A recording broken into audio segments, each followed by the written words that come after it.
नमस्कार। आज हम एक बेहद ज़रूरी विषय पर बात कर रहे हैं, खासकर उन लोगों के लिए जो रिटायर हो चुके हैं या होने वाले हैं। फिक्स्ड डिपॉजिट यानी एफडी में निवेश करने के स्मार्ट तरीके क्या हो सकते हैं। हमारे पास लर्न विद अमृत से कुछ दिलचस्प जानकारी है। अक्सर हम सोचते हैं कि एफडी मतलब पैसा एकदम सुरक्षित है ना?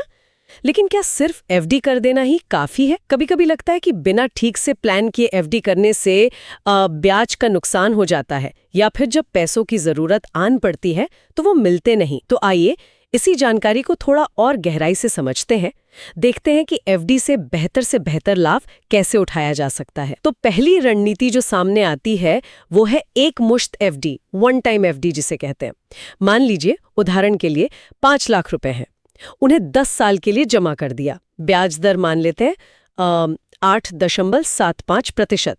तो मैच्योरिटी पर करीब 11.46 लाख रुपए मिल सकते हैं। इसका सबसे बड़ा फायदा तो साफ है, कंपाउंडिंग, मतलब ब्याज पर ब्याज का पूरा लाभ। हाँ, रिटर्न के लिहाज से ये बहुत आकर्षक लगता है, इसमें कोई शक नहीं। लेकिन यहाँ एक बात पर गौर करना जरूरी है, वो है लिक्विडिटी। लिक्विडिटी मतलब पैसा निकालने की सुविधा। बिल्कुल। इस तरीके में आपका पूरा पैसा, वो 5 लाख रुपए, पूरे 10 साल के लिए एक तरह से बंद जाता है। तो अगर बीच में कोई इमरजेंसी आ गई तो पैसा निकालना मुश्किल हो सकता है या पेनल्टी लग सकती है। ये तो सोचने वाली बात है। तो अगर किसी को लिक्विडिटी भी चाहिए तो फिर दूसरी रणनीति है एफडी लैडरिंग। ये काफी सुना है आजकल। इसमें आप क्या करते हैं कि अपनी पूरी रकम को, जैसे वही 5 लाख रुपए, छोटे छोटे हिस्सों में बांट देते हैं और उन्हें अलग अलग अवधि के लिए एफडी में लगा देते हैं। मान लीजिए 1 साल, 2 साल, 3 साल, 4 साल और 5 साल के लिए। तो इससे होता यह है कि हर साल आपकी एक ना एक एफडी मैच्योर होती रहती है। हाँ बिल्कुल। तो अगर जरूरत है तो आप पैसा निकाल सकते हैं, नहीं तो उसे दोबारा निवेश कर दीजिए, शायद बेहतर ब्याज दर पर। सही। स्रोत के मुताबिक इस लैडरिंग वाले तरीके से 5 लाख रुपए पर अंदाजन 7.5 लाख रुपए तक बन सकते हैं। हाँ, देखिए, लैडरिंग का जो असली आकर्षण है ना, वो है इसका संतुलन, लिक्विडिटी और सुरक्षा के बीच का।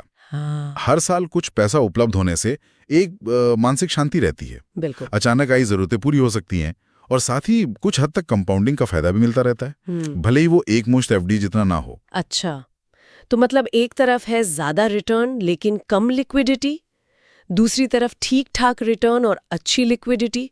लेकिन अगर किसी को दोनों का थोड़ा थोड़ा फायदा चाहिए हो, तो मतलब रिटर्न भी अच्छा हो और थोड़ी लिक्विडिटी भी बनी रहे, क्या ऐसा कोई रास्ता है? हाँ, क्यों नहीं। एक तीसरी रणनीति है जिसे हम मिश्रित या ब्लेंडेड स्ट्रेटेजी कह सकते हैं। ये एक तरह का बीच का रास्ता है।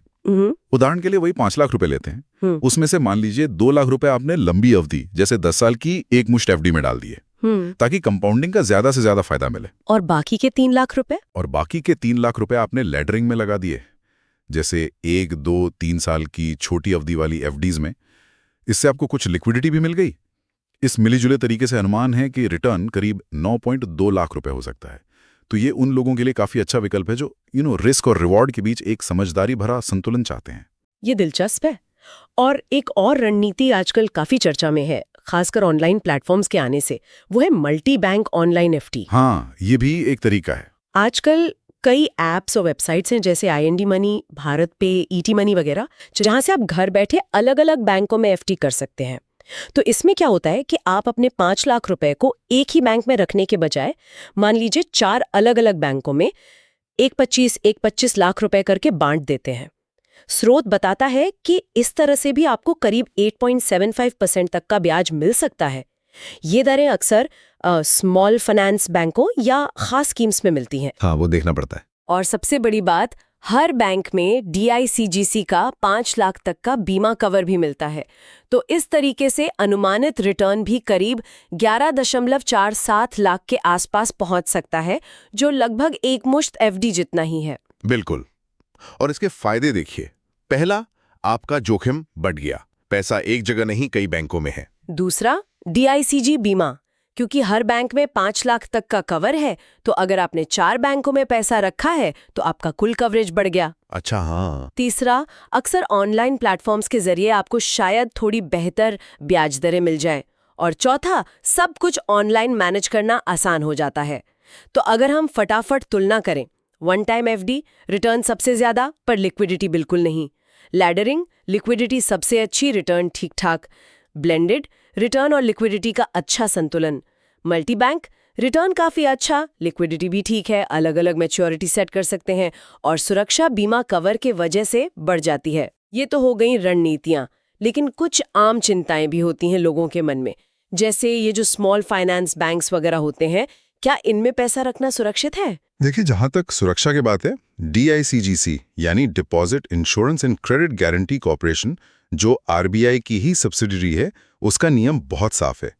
हर लाइसेंस्ड बैंक, चाहे वो बड़ा सरकारी बैंक हो, प्राइवेट बैंक हो या स्मॉल फाइनेंस बैंक, उसमें हर जमाकर्ता की 5 लाख रुपए तक की जमा राशि मूलधन और ब्याज मिलाकर बीमाकृत होती है। तो अगर आपका अमाउंट उस सीमा के अंदर है तो चिंता की बात नहीं। ठीक है।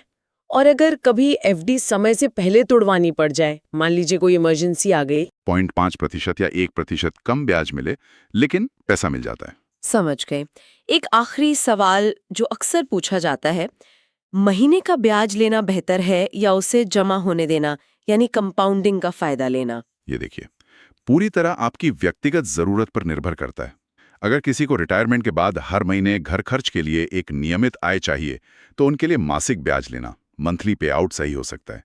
लेकिन अगर पैसों की तत्काल जरूरत नहीं है और लक्ष्य है कि पैसा लंबी अवधि में ज्यादा से ज्यादा बढ़े, तो फिर कंपाउंडिंग यानी ब्याज को मूलधन में जुड़ने देना ही सबसे बेहतर है। उसी से दौलत बनती है। बिल्कुल। तो आज हमने एफडी में निवेश की ये 4 अलग-अलग रणनीतियां देखी। एक मुश्त, लैडरिंग, मिश्रित और मल्टी बैंक। कौन सी चुननी है, ये वाकई इस बात पर निर्भर करेगा कि किसी व्यक्ति की प्राथमिकता क्या है।